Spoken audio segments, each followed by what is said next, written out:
Don't let that happen when you're on the radio.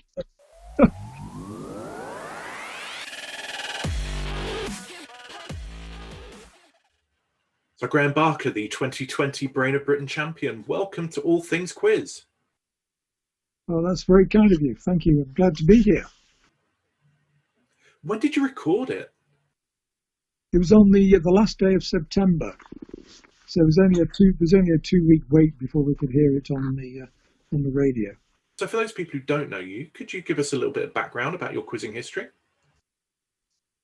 Well, it started, the really serious business started about 25 years ago, when a good friend of mine asked me if I wanted to join the team in the Merseyside Quiz League.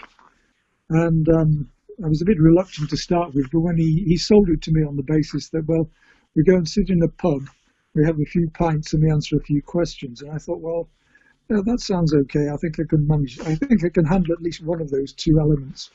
And as it turned out, I could handle both of them. So I just went on from there, really. And it's been a great experience. I mean, I thank him very much for getting me involved in quizzing, because it's taken me to all kinds of places and I met all kinds of brilliant people, culminating in what happened a few weeks ago. So, it really has been a superb sort of experience all the way through.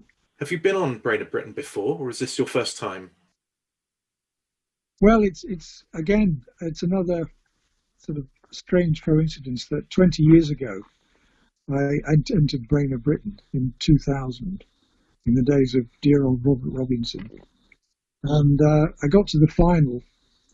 Going into the last round, I was 1 point ahead. So I thought, great, I'm going to be the Brain of Britain, in 2000. And I just got pipped at the post. A fellow called Mike Smith-Rawnsley, who was more surprised than anyone to win. A smashing fella, but he was absolutely floored. He didn't understand why he was there.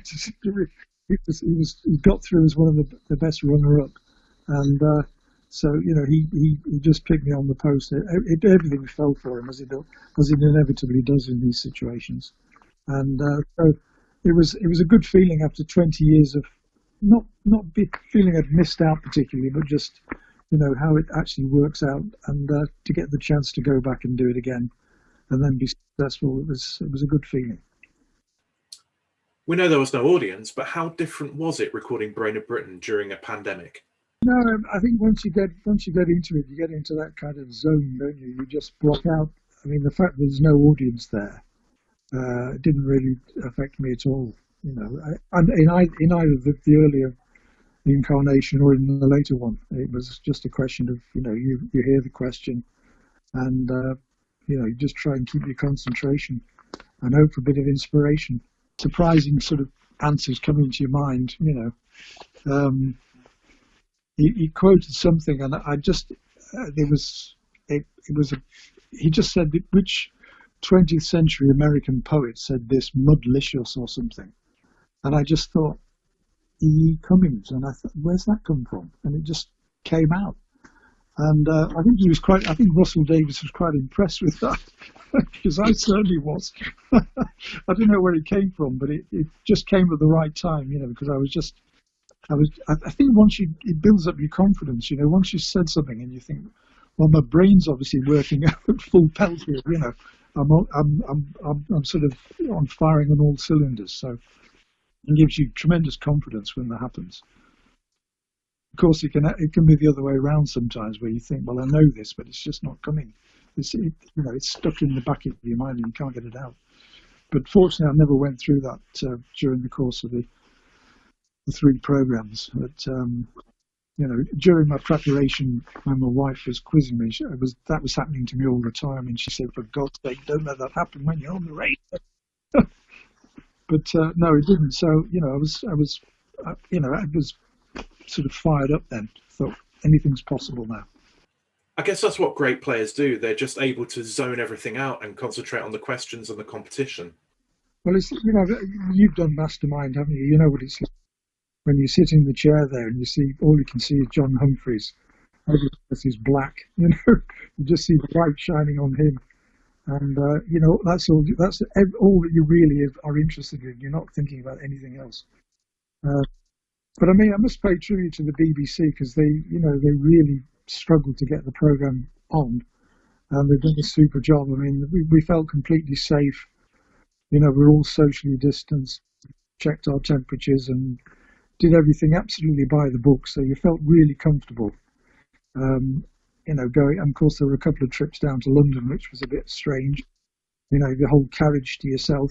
You know, so yeah, it was unusual. But I mean, as I said to you before, you know, getting involved in quizzing, it's taken me to some very strange places and done some very strange things. And this was just another part of it, really. And now you get to be on a Wikipedia page. Well, that's right. Yeah, I mean, you know, when you look back at some of the names who've gone before, it's you know, to think you're even you know, even in the same company as them is a fantastic feeling. Did you do any particular preparation for going on Brain of Britain this time? You know, I think the fact that we, you know, we had a lockdown, it gave me a lot of spare time, as you can imagine, and so that gave me the opportunity then to really go back to basics and just, you know, there are a lot of things in quizzing. You know yourself, you sort of half know things, and very often you just blurt things out, and it turns out to be right. You think you're an expert, and then suddenly you realise you don't know anything about it. So I set myself the task of really going back to try and, you know, get rid of all those sort of half facts and really get to grips with things that I thought I knew but I didn't know. And I think I just got into. I mean, it was a great feeling of, well, you know, I've got the time, I've got the inclination, I've got the books, I've got everything I need, I've got everything at my fingertips. Let's give it a go. And at the end of the day, I mean, we were living through quite a desperate time, and it's a good way of keeping your mind off of all the horrible things that were going on in the world.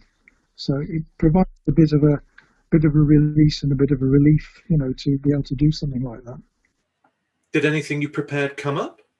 It did, yeah. There were one or two things that came up, especially in the first round, and things I'd read that I didn't know, and suddenly came up in the quiz. You know, like which Italian coffee is another name for stain.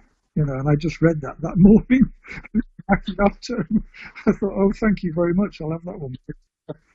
So these, as you know, these things happen, don't they? You know, you take a chance when it comes along. But in the final, I mean, there was only one question that really was a new fact that I'd learned, and that was because I'm not particularly good on natural history, and it was the swallowtail question, Britain's largest butterfly, and I'd learned that, you know, a couple of weeks before that one came up. But I mean, a lot of the things I just sort of dragged out of quiz knowledge that went back years, you know. Do you have any advice for people who are going to be applying for the next series of Brain of Britain? Be prepared to, you know, do a little bit of the hard yards and put a bit of extra work into it. But at the end of the day, it's a parlour game. It's fun, you know. It's not, you know, it's not going to be the end of the world if you don't win. You know, just give it a go and see where it takes you, and enjoy the experience. I mean, these are the BBC are great. I mean, the BBC get knocked, but the people who work there, I've always found are fantastic people. Really, really easy to work. You know, pleasant to be with. They look after you, and they make the whole thing, you know, a great day out. You know, and once you're in there, of course, you get into the zone. You blot everything out, and you know, it's amazing what happens. Okay, you've won Brain of Britain. What comes next, Graham? Well, between you and me, Gareth, and everybody else who's watching this, I don't know how many will be watching it, but I'd like to try and do the double, you know, Mastermind Brain of Britain double. So I may well have a go at that, but I'm not sure my wife's very keen for me to, you know, hit the books again. Although she's been very supportive. She was quizzing me all the time, because we used to set aside an hour every day, and we'd go through all the questions, and, you know, she'd quiz me on everything. So she got involved as well. Graham, it's been great speaking to you. Once again, congratulations, and thanks for coming on All Things Quiz. Thank you, Gareth. Can I just say that I'm very sorry that I couldn't show you my silver salver. It's gone off to be engraved, courtesy of the BBC, and I don't know when it's coming back, but hopefully it'll come back soon.